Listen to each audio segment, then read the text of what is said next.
dalkaani dictatoriyad waa soo mariyay waa ka dhamaatay daliil maxaa waa teeram doorasho oo dhamaada oo nimi aniga waa iska sii joogaya inta jira oo iska sii joogi kara maad aragteen walaalayaal 2022 horaanteedii wixii xamar nagu qabsaday waa ogeed teeram dhamaaday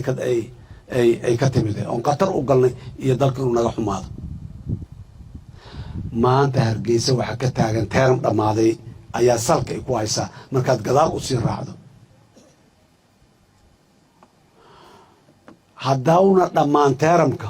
oo laga dareemo xataa inaad teeramku ugu dhamaado meesha inaad sii joogto aragtido ifafaaleedii laga arka xataa lagu sugmaayo wariya makay kaamiyeen lagu leeyahay dadka Soomaaliyeed saasi u soo jeedaan suurtagal ma aha marka in aniga aan ka cabsado dictator imaana dadkii ama saas u wada eegaba teeramku waa ka dhamaado duqaya raali aan dhaafaa lagu leeyahay marka cabsida aad dictator dhalanayo iyo madaxweyne dadku soo doortay dictatornimo ka soo bilaabatay iyo waxa meel aan dhigno dalkan dictator ma ka imaa kariyo dawladdu inay dawlad daciif ahaato waa ku hayn karnaayo annaga ku hayn karno laakiin dictator ma imaa kariyo taas waa meeshaas